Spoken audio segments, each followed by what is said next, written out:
Hello friends, कैसे हैं आप सब लोग। लास्ट क्लास में मैंने आपसे डिस्कस किया था कैजुअल वैकेंसी, और उससे भी पहले मैंने आपसे डिस्कस किया था इम्पॉर्टेंट टॉपिक था जो कि कंपनीज एक्ट का appointment of auditor. Appointment of auditor in case of government company, in case of non government company. ठीक है, उसमें भी कैटेगरीज थी, first auditor and subsequent auditor. तो ये चार्ट मैंने आपको बोला था कि एक बार ही टॉपिक कवर हो जाएगा जब पूरी तरह से, तो ये चार्ट आपको इजीली क्लियर हुआ होगा। आई होप ये चार्ट आपको दोबारा से पढ़ के समझ आया होगा। फर्स्ट ऑडिटर की बात की थी दोनों केसेस में, चाहे गवर्नमेंट कंपनी हो चाहे नॉन गवर्नमेंट कंपनी हो।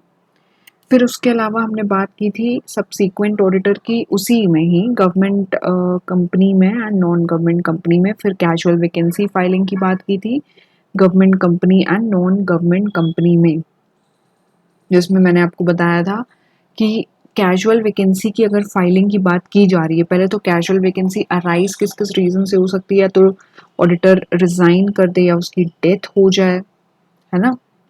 रेजिग्नेशन की कैजुअल वैकेंसी की अलग इसमें पॉइंट मेंशन्ड है।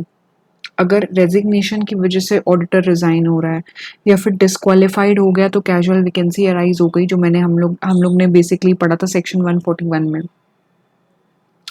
तो अगर रेजिग्नेशन है तो रेजिग्नेशन में कंपनी की जो जनरल मीटिंग होगी उसमें ही अप्रूवल मिलेगा। कैजुअल वैकेंसी अगर रेजिग्नेशन की वजह से हो रही है तो अपॉइंटमेंट कब कैसे अप्रूव होगी, जनरल मीटिंग में कंपनी की, जो कि होल्ड होनी चाहिए with in 3 months of recommendation of board. ठीक है, अगर गवर्नमेंट कंपनी की बात की जाए तो गवर्नमेंट कंपनी में कैजुअल वैकेंसी कितने दिन में फिल होगी, 30 days में। कौन फिल करेगा, controller and auditor general of India. अगर नॉन गवर्नमेंट कंपनी है तो बोर्ड फिल करेगा 30 days के अंदर अंदर। फिर मैंने आपको बताया था कि अगर रेजिग्नेशन की वजह से कैजुअल वैकेंसी अराइज हो रही है तो एक फॉर्म फिल करना होता है ऑडिटर को, कंपनी और रजिस्ट्रार को सबमिट करना पड़ता है, that is form ADT 3। I hope ये आपको समझ आया होगा दोबारा से पढ़ के। अब इसके आगे का टॉपिक डिस्कस करते हैं। पहले तो इसमें केस स्टडी देख लेते हैं अपने, and then we'll move on to the other topic. ठीक है, केस स्टडी ये है कि एक सीए है, उसे ऑडिटर बनाया गया है पीएस लिमिटेड का, रेम्यूनरेशन दिया गया है 30,000 का। ठीक है, अब 4 महीने के कंटिन्यूइंग सर्विस के बाद वो ऑफिस होल्ड नहीं कर पाया, उसकी वाइफ को गवर्नमेंट जॉब मिल गई और उसे शिफ्ट करना पड़ा, तो उसने कंपनी से रिजाइन कर दिया और अपनी रिस्पॉन्सिबिलिटीज फुलफिल नहीं करी। कौन सी रिस्पॉन्सिबिलिटी, स्टेटमेंट फाइल करने की, फॉर्म ADT 3 फाइल करने की कंपनी को एंड रजिस्ट्रार को। तो अब ये लोग पूछ रहे हैं कि इसके क्या कॉन्सिक्वेंसेज होंगे, क्या किस तरह की फाइन और पेनल्टीज लग सकती हैं।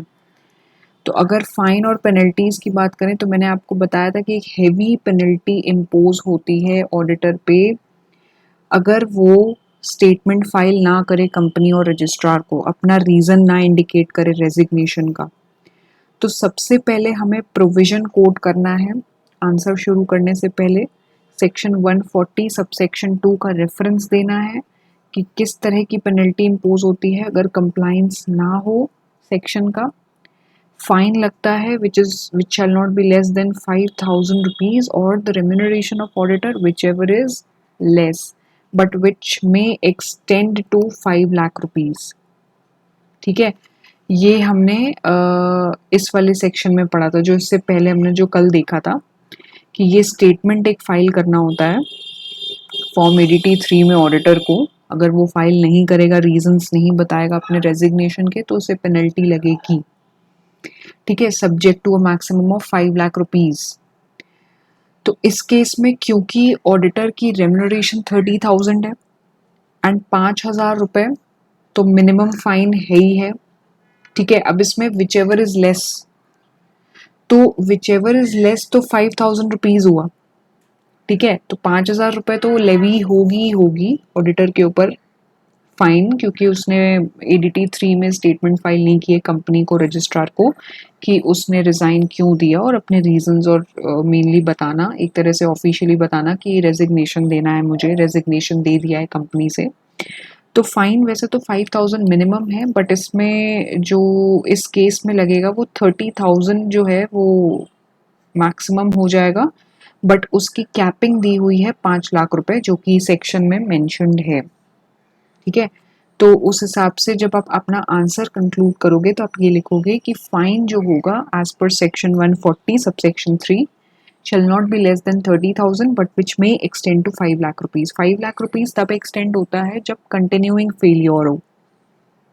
ठीक है, तो उसमें भी क्योंकि फाइन जोड़ता रहता है ना हर दिन का, तो इस केस में वैसे पेनल्टी क्या लिखी हुई है इसमें,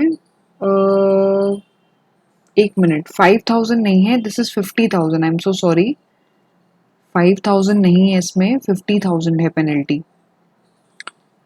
एक मिनट, जो सेक्शन मेंशन्ड है ना, जो हमने सेक्शन पढ़ा है ये वाला अपना, इसमें ध्यान से देखिए, इसमें पेनल्टी लिखी है 50,000 रुपीज और remuneration of auditor whichever is less, और अगर कंटिन्यूइंग फेलियर है तो पेनल्टी ऑफ 500 रुपीज हर दिन की लगेगी, और मैक्सिमम फाइन जो है वो 5 लाख रुपीज तक जाएगा अगर कंटिन्यूइंग फेलियर है। 5,000 रुपये नहीं है, 50,000 है। ठीक है, mistakenly I said 5,000 rupees but it is actually 50,000 rupees, my apologies, but in this particular case study what would be the fine which shall be levied on the auditor, 30,000, क्योंकि 50,000 रुपए fine है या फिर रेम्यूनरेशन हो गई auditor की salary जो कि 30,000 रुपए है, तो इसमें से लेस कौन सा है, लेस तो 30,000 है, तो इसलिए 30,000 का फाइन लगेगा। एक्सटेंड 5 लाख तब कर सकता है जब फेलियर कंटिन्यूइंग हो। ठीक है, अभी जो करेंटली लगेगा वो 30,000 का लगेगा। इतना समझ आया, क्योंकि विच एवर इज लेस का फाइन इम्पोज होगा, विच एवर इज मोर का नहीं। तो 50,000 तो है ही है, रेम्यूनरेशन अगर कम हुआ तो रेम्यूनरेशन हो जाएगा फाइन, रेम्यूनरेशन ज़्यादा हुआ तो 50,000 का फाइन लगेगा। ठीक, अब इसके अलावा जो main topic we have to discuss today is वो प्रोविजंस जिसकी वजह से हम एक रिटायरिंग ऑडिटर को दोबारा से अपॉइंट कर सकते हैं एनुअल जनरल मीटिंग में उसी कंपनी में, तो वो प्रोविजंस हम डिस्कस करेंगे। ठीक है, so in this case what are the reasons which are specified in this particular section regarding reappointment of auditor in the annual general meeting? First, if he is not disqualified for reappointment, ठीक है, he has met all the conditions which are specified in section 141 regarding disqualification of auditor. He is not meeting even a single disqualification for reappointment. ठीक है, याद है disqualification आप सबको, जिसमें हमने रिलेटिव्स की बात करी थी, खुद ऑडिटर उस पर्सन की बात की थी कि इस कंपनी में, holding company, subsidiary, associate company में इनका इन्वेस्टमेंट ना हो, फिर ऑफिसर और एम्प्लॉय ऑफ द कंपनी के साथ वो पार्टनर या उसके अंडर में जॉब ना कर रहा हो, याद है आप सबको, इंडेटेड ना हो कंपनी को 5 लाख रुपीस के लिए, ऐसा कुछ पढ़ा था। तो ऐसे कुछ पॉइंट्स हमने पढ़े थे डिस्क्वालिफिकेशन से रिलेटेड, है ना। और कंपनीज के जो ऑडिट हो उसमें 20 की लिमिट दी हुई थी, कन्विक्ट ना हो कोर्ट की तरफ से, 10 साल से कम 10 साल इलैप्स हुए हों from the date of conviction, तो ये सब कुछ चीज़ें थी। बिजनेस रिलेशनशिप जो है वो ना हो, ठीक है। कमर्शियल ट्रांजैक्शंस की कुछ एक्सेप्शंस मैंने डिस्कस भी किए थे आप सबसे। सेक्शन 144 की सर्विसेज ना वो पर्सन रेंडर कर रहा हो, तभी वो ऑडिटर बन सकता है उस कंपनी का। तो ये कुछ है, ये डिस्क्वालिफिकेशंस अगर नहीं वो अट्रैक्ट कर रहा है तो वो रीअपॉइंट हो सकता है। प्लस उसने कंपनी को नोटिस नहीं दिया in writing that he is unwilling, that he does not want to be reappointed. Such kind of notice has not been presented by the auditor to the company. And third, a special resolution has not been passed appointing some other auditor or expressing that this particular auditor, the retiring auditor, shall not be reappointed. एक अलग से general meeting में एक decision ना निकाला गया हो, एक डिसीजन पे कंसेंसस या अग्रीमेंट ना दिया हो कि दूसरे ऑडिटर को अपॉइंट किया जाए या फिर इस रिटायरिंग ऑडिटर को दोबारा से अपॉइंट ना किया जाए। ठीक है, तो इस तरह के 3 पॉइंट्स बेसिकली इसमें कवर हो रहे हैं। रिटायरिंग ऑडिटर तभी रीअपॉइंट हो सकता है जब वो डिस्क्वालिफाइड नहीं है, प्लस उसने अपना अनविलिंगनेस नहीं शो की है नोटिस के थ्रू, कंपनी को उसने कोई नोटिस नहीं दिया है कि मैं अब ऑडिटर नहीं बन सकता हूँ। ठीक है, प्लस कोई स्पेशल रेजोल्यूशन पास ना हुआ हो कि दूसरे ऑडिटर को अपॉइंट किया जाए या इस ऑडिटर को जो रिटायरिंग है इसे अपॉइंट ना किया जाए दोबारा से। ठीक है, तो ये कुछ पॉइंट्स हैं रीअपॉइंटमेंट से रिलेटेड। और इसके अलावा क्या है, अगर एनुअल जनरल मीटिंग में, पहला पॉइंट तो ये था कि कब कब हो सकता है रिटायरिंग ऑडिटर रीअपॉइंट। दूसरा पॉइंट ये कहता है कि अगर किसी एजीएम में ऑडिटर अपॉइंट या रीअपॉइंट नहीं हो रहा है तो क्या माना जाएगा, इम्प्लाइड क्या होगा, इम्प्लाइड ये होगा कि एग्जिस्टिंग ऑडिटर ही ऑडिटर बनेगा कंपनी का, एग्जिस्टिंग ऑडिटर ही ऑडिटर रहेगा कंपनी का। These two points we have to keep in mind. First is that retiring auditor shall be reappointed in the following cases. Second is, which I've discussed with you all.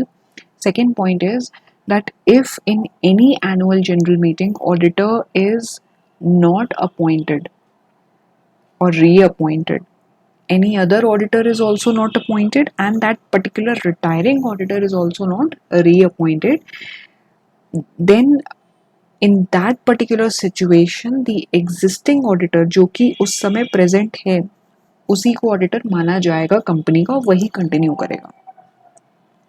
ठीक, इसके अलावा section 139 sub section 2 पे हम आज बात करेंगे, that is rotation of auditor, जिस पे कुछ एग्जाम्पल्स भी दिए हैं वो भी डिस्कस कर लेंगे। ठीक, अच्छा, रोटेशन ऑफ ऑडिटर से क्या मतलब, ऑडिटर किसी कंपनी में ऑडिट कर रहा है, कुछ साल तक उसने किया, अब उसे हटा दिया गया। हटाने का इन द सेंस ये नहीं कि निकाल दिया गया, सस्पेंड कर दिया गया। हटाने का मतलब अब उसकी जगह दूसरा ऑडिटर वर्क करेगा, वो रिटायर हो गया क्योंकि उसकी एक लिमिट थी कि इतने पर्टिकुलर ईयर्स के लिए ही वो ऑडिट कर सकता है। तो इस बारे में की टॉपिक है rotation of auditor.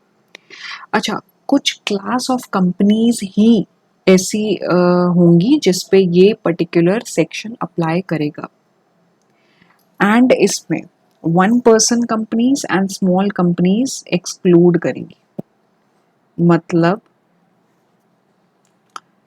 This section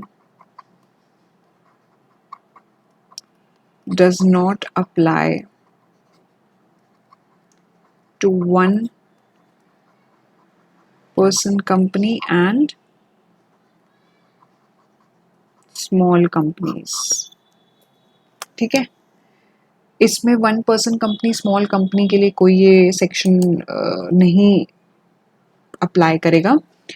अब इसमें हमें क्या पढ़ना है, बेसिकली सबसे पहले जैसे अपने इंस्टीट्यूट के जो मॉड्यूल्स हैं वो लोग चार्ट फॉर्म में देते हैं, डायग्रामेटिकली प्रेजेंट करते हैं, and then they elaborate the section। ठीक है, so what is there in this particular section is that class of companies including listed companies, all unlisted public companies having paid up capital of more than equal to 10 crore, all private limited companies having paid up capital of more than 50 crore, more than equal to, all companies having paid up share capital of below threshold limit mentioned but having public borrowings from financial institutions, banks, or public deposits of more than equal to 50 crores. Now, what does this particular section trying to say? It may confuse you all a little bit, but still we'll study each and every part in a very detailed manner। ठीक है, सबसे पहले बात हो रही है unlisted public companies की, उसके बाद बात हो रही है प्राइवेट लिमिटेड कंपनीज की। अब कुछ कंडीशंस हैं इसमें, उन्हीं कंपनीज पे ही ये रोटेशन ऑफ ऑडिटर वाला सेक्शन अप्लाई करेगा। सबसे पहले बात हो रही है अनलिस्टेड पब्लिक कंपनीज की, जिनका paid up share capital 10 crore से ज़्यादा है, 10 करोड़ है या उससे ज़्यादा है।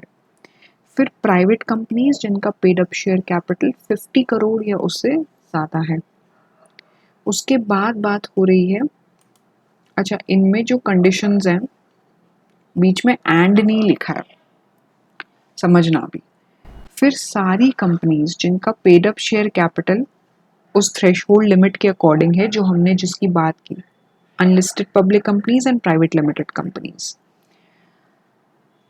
लेकिन पब्लिक बोरोइंग जो है financial institutions, banks, public deposit से 50 करोड़ या उससे ज़्यादा है। अब ये जो सेक्शन है रोटेशन ऑफ ऑडिटर का, ये किस पे अप्लाई कर रहा है? सबसे पहले तो ये लिस्टेड कंपनीज पे अप्लाई करता है, ठीक है।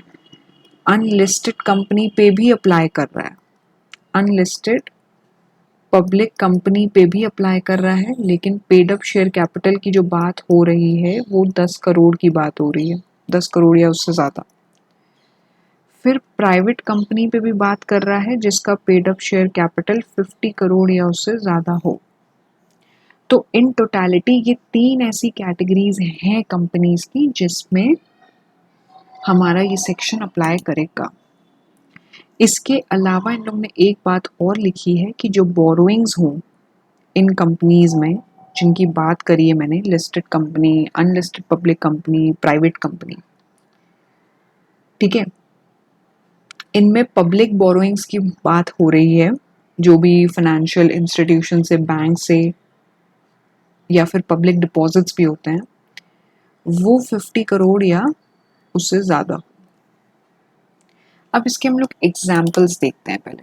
अच्छा, अनलिस्टेड और लिस्टेड की बात क्यों करी है? जैसे स्टॉक एक्सचेंज में जिनके शेयर्स लिस्टेड होते हैं, अनलिस्टेड में लिस्टिंग नहीं होती है स्टॉक एक्सचेंज में, ठीक। प्राइवेट कंपनीज में तो वैसे ही लोगों का, पब्लिक का इन्वेस्टमेंट नहीं रहता है, ठीक।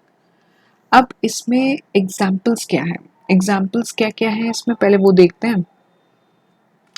जैसे एक कंपनी है, प्राइवेट कंपनी है, paid up share capital 42 crore है, बट पब्लिक बोरोइंग 72 करोड़ है। अब इसमें रोटेशन ऑफ ऑडिटर का सेक्शन अप्लाई करेगा कि नहीं करेगा? बिल्कुल करेगा, क्योंकि यहाँ पे एंड की कंडीशन नहीं है। ये जितनी भी मैंने कैटेगरीज लिखी कंपनी टू कंपनी वाइज, इसमें अगर किसी में भी पेड अप शेयर कैपिटल मान लो थ्रेशहोल्ड लिमिट के जितना या उससे एक्सीडिंग नहीं है, बट बोरोइंग्स 50 करोड़ या उससे ज़्यादा हैं, तो रोटेशन ऑफ ऑडिटर का सेक्शन अप्लाई कर जाएगा। जैसे private company, paid up share capital 50 crore से कम है, बट बोरोइंग्स जो हैं वो 50 करोड़ से ज़्यादा है, तो रोटेशन ऑफ ऑडिटर लग जाएगा, ठीक है। ये एग्जाम्पल हुआ। अच्छा, और एग्जाम्पल देखना है आप सबको, क्योंकि इसमें क्लास ऑफ कंपनीज की बात हो रही है ना अभी। दूसरा एग्जाम्पल से देखने से पहले हम ये पार्ट भी पढ़ लेते हैं। इसमें लिखा हुआ है नो लिस्टेड कंपनी और a company belonging to such class और class of company shall appoint और रीअपॉइंट। अब यहाँ बात हो रही है ऑडिटर की। अब मेन रोटेशन ऑफ ऑडिटर के रेलेवेंस की बात हो रही है। पहले तो हमने ये बता दिया कि ये सेक्शन किस पे लगेगा, किस कैटेगरी ऑफ कंपनी पे लगेगा। अब हम बात कर रहे हैं कि इस सेक्शन के हिसाब से कोई भी कंपनी हो, लिस्टेड कंपनी या जो कंपनी अभी क्लास ऑफ कंपनीज मैंने मेंशन किए हैं, प्राइवेट कंपनी या अनलिस्टेड पब्लिक कंपनी, वो ऑडिटर को कब अपॉइंट कर सकता है? An individual or auditor, an individual as an auditor for more than one term of 5 consecutive years, an audit firm as auditor for more than 2 terms of 5 consecutive years, यानी कि 10 साल हो गए। ये पीरियड कितना हुआ? 10 इयर्स का, क्योंकि 2 टर्म्स हैं 5-5 साल के ईच, तो टोटल टाइम पीरियड कितना हुआ? 10 साल का। ये बोल रहा है सेक्शन कि कोई भी लिस्टेड कंपनी या जो भी क्लास ऑफ कंपनीज जिनकी बात हुई है ऊपर, वो ऑडिटर को अपॉइंट या रीअपॉइंट नहीं करेंगी। अगर इंडिविजुअल या सोल प्रोप्राइटरशिप की बात की जाए तो 5 साल से ज़्यादा अपॉइंट नहीं करेगी या रीअपॉइंट, और अगर फर्म की बात की जाए तो 10 साल से ज़्यादा अपॉइंट नहीं करेगी। कॉन्जिक्यूटिव ईयर्स, लगातार 5 साल 5 साल, 2 टर्म्स, ठीक है। प्रोवाइडेड, अब इसमें बी पॉइंट में भी 2 कंडीशंस मेंशन्ड हैं। क्या? An individual auditor who has completed his term under clause A shall not be eligible for reappointment as an auditor in the same company for 5 years from the completion of his term. मान लो इस audit firm में कोई auditor, ठीक है, individual था, पहले उसकी sole proprietorship थी और उसने XYZ कंपनी का ऑडिट किया 5 साल के लिए। अब वो रिटायर हो गया, ठीक है। अब वो P limited, PQ and associates करके एक ऑडिट फर्म है, वहाँ वो पार्टनर है। अब उसने ऑलरेडी उस कंपनी का ऑडिट कर चुका है, वो 5 साल का टर्म उसका हो चुका है, तो अब वो ऑडिटर, इंडिविजुअल ऑडिटर अपॉइंट नहीं होगा। उसने अपना टर्म कंप्लीट कर लिया है 5 साल का उस कंपनी के ऑडिट के लिए जो रिक्वायर्ड था। अब वो रीअपॉइंट नहीं होगा उसी सेम कंपनी में। कम से कम कितने साल तक? 5 साल तक, from the completion of his term. जब उसका टर्म एक्सपायर हुआ है उससे, उस डेट से लेके 5 साल तक वो रीअपॉइंट नहीं हो सकता है। या फिर अगर ऑडिट फर्म है जिसने अपना टर्म कंप्लीट करा है क्लॉज बी में 10 साल का, वो भी रीअपॉइंट नहीं हो सकती है उसी कंपनी को ऑडिट करने के लिए 5 साल के लिए, जिस साल से उसका टर्म कंप्लीट या फिनिश या एक्सपायर हुआ है। अब इसके एग्जाम्पल्स पढ़ते हैं तभी आप समझ पाओगे। पहले मैं इसका भी एग्जाम्पल दे दूं क्या आपको? एग्जाम्पल चलिए इंडिविजुअल ऑडिटर का मैं देती हूँ। अभी मैंने जो बताया, जैसे कि क्या होता है ना, ये एक्स एक ऑडिटर है, ठीक है। अब ये जो है XYZ लिमिटेड लिस्टेड कंपनी थी, उसका इसने 5 इयर्स का ऑडिटर रहा वो, ठीक है। अब इसका टर्म कंप्लीट हो गया। कब कंप्लीट हुआ? मार्च 2020 में। अब मार्च 2020 से लेके कितने साल तक? 5 साल तक। 20-21, 21-22, 22-23, 23-24, 24-25, मार्च 2025 तक ये XYZ लिमिटेड का ऑडिट नहीं कर सकता है। कर सकता है कि नहीं कर सकता है? नहीं कर सकता है, ठीक है। अब X ने, मान लीजिए यहाँ पे X ने PQ एंड एसोसिएट्स ज्वाइन कर ली, ये एक ऑडिट फर्म है, ठीक है। अब PQ एंड एसोसिएट्स को ऑडिट मिलता है XYZ लिमिटेड का, तो इस ऑडिट में X जो है, क्योंकि उसने XYZ लिमिटेड का ऑडिट का टर्म कंप्लीट कर लिया है, तो ये रीअपॉइंट एज एन ऑडिटर नहीं होगा। रीअपॉइंट एज एन ऑडिटर नहीं होगा। किसमें? XYZ में। PQ एंड एसोसिएट्स में मान लीजिए ऑलरेडी 7 या 8 पार्टनर्स हैं, X भी जुड़ गया वहाँ। अब X का टर्म कंप्लीट हो गया है, उसी कंपनी का वो ऑडिट कर चुका है, तो वो दोबारा से रीअपॉइंट नहीं होगा। कब तक? 5 years from the completion of his term, यानी कि मार्च 2025 तक वो नहीं होगा। मार्च 2020 में उसका टर्म एक्सपायर हुआ, मार्च 2025 तक वो रीअपॉइंट नहीं हो सकता है। अब इसमें दूसरा एक एग्जांपल दिया है, CA फर्म के अकॉर्डिंग दिया होगा, उसकी बात करते हैं, ठीक है। अब एक कंपनी है, लिस्टेड कंपनी है जॉली लिमिटेड, ठीक है। अब इन्होंने अपॉइंट किया है एक CA फर्म को statutory auditor, as an statutory auditor in its AGM held on September 16 for 11 years. अब इसमें अपॉइंटमेंट इस पर्टिकुलर CA फर्म का क्या वैलिड है? वैलिड नहीं है, क्योंकि अपॉइंटमेंट कितने साल तक हो सकता है? For 2 terms of 5 consecutive years, ठीक है। लेकिन एक एजीएम में नहीं होता है, समझना बात को। जैसे यहाँ पे लिखा हुआ है ना कि ऑडिट फर्म को हम अपॉइंट तो कर सकते हैं एज एन ऑडिटर, लेकिन 2 टर्म ऑफ 5 कॉन्सेक्यूटिव ईयर्स से ज़्यादा नहीं, यानी कि 10 साल से ज़्यादा नहीं। बट इसमें भी जो सीए फर्म का अपॉइंटमेंट रहता है, सीए फर्म का अपॉइंटमेंट रहता है पहली एजीएम में 5 साल के लिए होगा, फिर दूसरी एजीएम में उसी सीए फर्म का 5 इयर्स के लिए रहेगा, तो टोटल हो गए 10 years.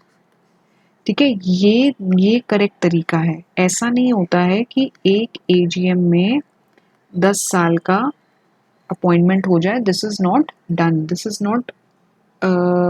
Not what section prescribes. तो कूलिंग पीरियड इसमें पहले अपॉइंटमेंट हो जाता है, 10 साल की बात की है, बट एक एक एजीएम वाइज, एक एजीएम में 5 साल, दूसरी एजीएम में 5 साल।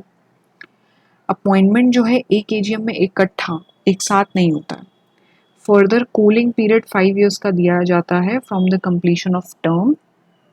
दैट इज कूलिंग पीरियड, मतलब कि फर्म जो है, सीए फर्म जो है, वो 5 साल तक रीअपॉइंट नहीं हो सकती है उसी कंपनी के ऑडिट के लिए।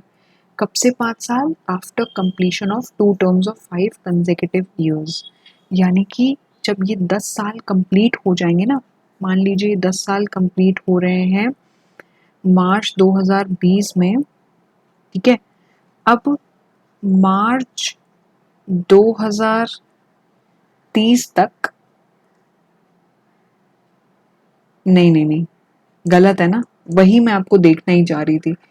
देखो, मार्च 2020 में इनके 10 साल एक्सपायर हो गए सीए फर्म के एज एन ऑडिटर। अब इनका कूलिंग पीरियड कब तक चलेगा? जो कूलिंग पीरियड होगा वो चलेगा मार्च 2020 से मार्च 2025 तक। यानी कि इस टाइम पीरियड में ये सीए फर्म जो है इस कंपनी का ऑडिट नहीं कर सकती है। ठीक है, ये 5 साल का कूलिंग पीरियड होता है। इसे हम कूलिंग पीरियड ही बोलते हैं अपने ऑडिट की भाषा में। समझ गए आप लोग? 10 साल का कूलिंग पीरियड नहीं होता है, 5 इयर्स का ही होता है।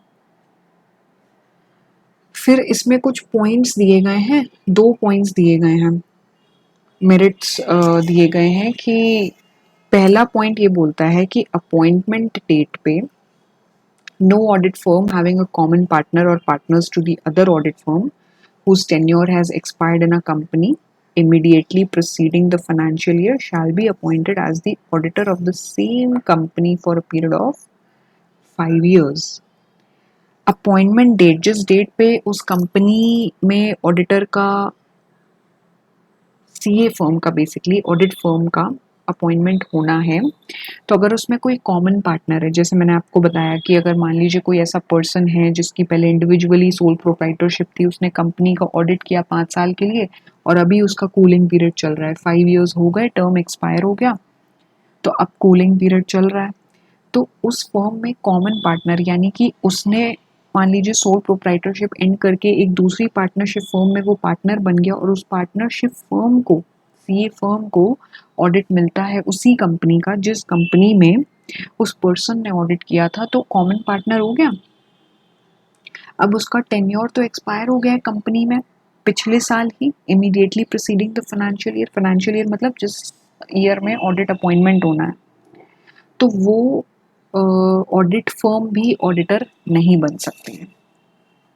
अगर कोई कॉमन पार्टनर है उस फर्म में या किसी और फर्म में, तो वो ऑडिट फर्म भी उस कंपनी को ऑडिट नहीं कर सकती है 5 साल तक। ठीक है, कूलिंग पीरियड 5 इयर्स वो सेम रहेगा। दूसरा पॉइंट क्या कहता है? दूसरा पॉइंट ये कहता है कि every company existing on or before commencement of act which is required to comply with provisions of this subsection shall comply with requirements of this subsection within a period which shall not be later than the date of first annual general meeting of company held within the period specified under subsection 1 of section 96 after 3 years from the date of commencement of this act. बहुत सी companies ऐसी हैं जो जिनका date of incorporation जो है companies act 2013 से पहले का है, तो वो कंपनी इनकॉर्पोरेट तो 2013 से पहले हुई है, जब कंपनीज एक्ट आया उससे पहले ही, तो उन्हें भी तो कंपनीज एक्ट 2013 के प्रोविजंस को कंप्लाई करना ज़रूरी है ना।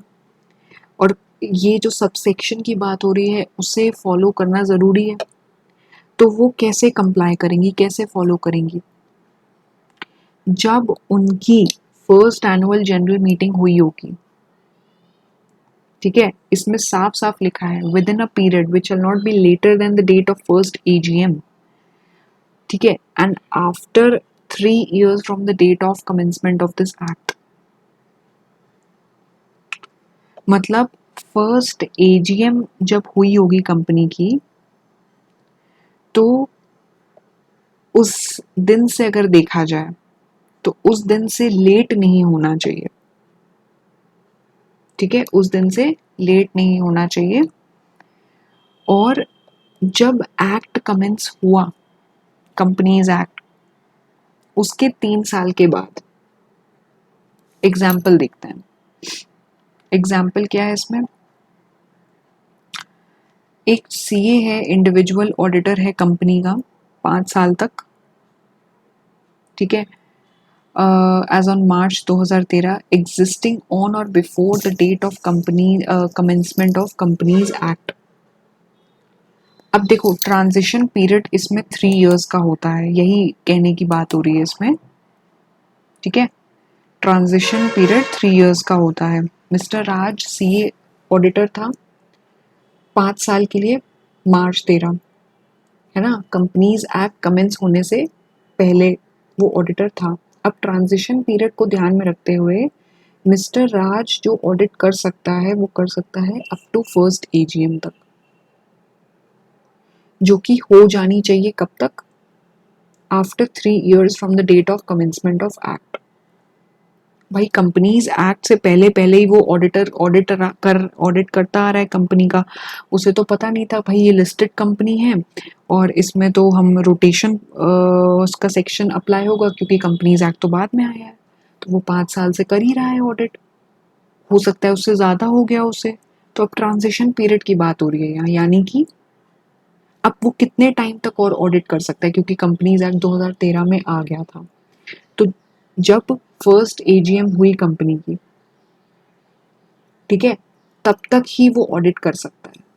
टू बी हेल्ड, जो कि हो जानी चाहिए after 3 years from the date of commencement of act, यानी कि जब एक्ट आया 2013 का और उसके 3 साल के अंदर अंदर फर्स्ट एजीएम हो जानी चाहिए उस कंपनी की जो कि एग्जिस्ट करी है 2013 से पहले, और उसमें ऑडिटर है कोई, मान लो फर्म या पर्सन सीए, 5 साल या उससे ज़्यादा।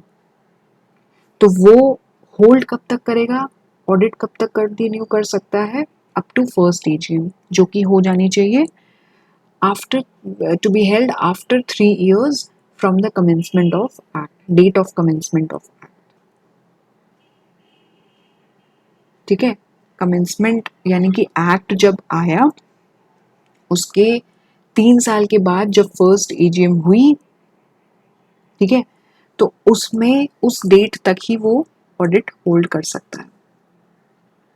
या फिर अगर सीए फर्म है, एग्जाम्पल 2, लास्ट 11 ईयर्स से वो ऑडिट कर रहे हैं किसी कंपनी का, बिनाका लिमिटेड का, जो कि एग्जिस्ट करी है कंपनीज एक्ट से पहले, तो अब इसमें ट्रांजिशन पीरियड कैसे शुरू होगा? मिस्टर मेसर्स राज एसोसिएट्स जो हैं, यानी कि जो सीए फर्म है, वो ऑडिट कंटिन्यू कर सकते हैं up to first AGM, to be held after 3 years from the date of commencement of act. ऐसे ही लिखना है आपको भी। They can hold audit, they can continue audit up to first AGM to be held after 3 years from the date of commencement of act. ठीक, ये 2 examples हैं, बहुत ही सिंपल से हैं, ये पर्टिकुलरली इस पॉइंट से रिलेटेड है। ट्रांजिशन पीरियड, क्योंकि हम इसे बोलते हैं ट्रांजिशन पीरियड।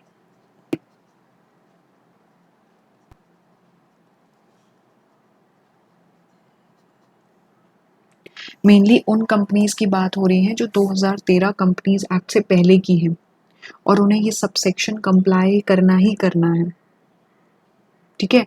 तो वो कब तक कंप्लाई कर लें, वो कंपनीज कब तक इस सेक्शन को कंप्लाई कर लें? फर्स्ट एजीएम से पहले पहले, यानी कि उन कंपनीज में जो ऑडिटर अभी तक ऑडिट करते आ रहे हैं 5 साल, 10 साल, 11, 12, 15 साल, जितने साल भी, तो वो फिर ऑडिट कब तक कर पाएंगे? फर्स्ट एजीएम तक।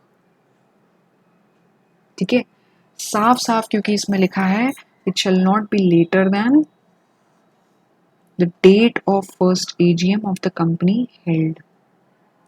क्या लेटर नहीं होना चाहिए? इन प्रोविजंस का कंप्लायंस, इस सबसेक्शन का compliance within the period specified under subsection 1 of 96 after 3 years from the date of commencement of act। ठीक, जो कि होल्ड होगी एक्ट कमेंस होने के, एक्ट कमेंसमेंट की डेट के 3 साल के बाद। समझ आया आप सबको? ये पॉइंट समझ आया सबको? यानी कि उन कंपनीज को जो 2013 कंपनीज एक्ट से पहले एग्जिस्ट करी हैं, उन्हें ट्रांजिशन पीरियड दिया गया है 3 साल का।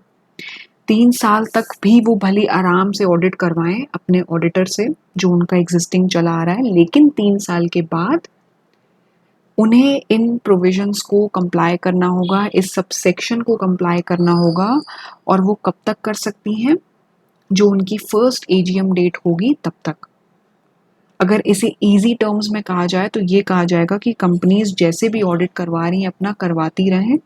ट्रांजिशन पीरियड, उन्हें एक तरह का ग्रेस पीरियड मिलेगा 3 साल का, 3 साल from the date of commencement of this act. उसके बाद ऑडिटर जो ऑलरेडी वहां पे ऑडिट कर रहे हैं वो कब तक कंटिन्यू कर सकते हैं? फर्स्ट एजीएम डेट तक, कंपनी की जो फर्स्ट एजीएम डेट होगी तब तक।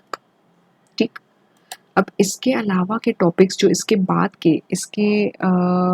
के जो पॉइंट्स हैं वो हम नेक्स्ट क्लास में डिस्कस करेंगे। ठीक है, नेक्स्ट क्लास में डिस्कस करेंगे। कोई भी डाउट आया हो प्लीज़ मुझे कमेंट बॉक्स पर लिखकर भेजिएगा। वीडियो अच्छी लगी हो तो do not forget to like, share the video and subscribe my channel.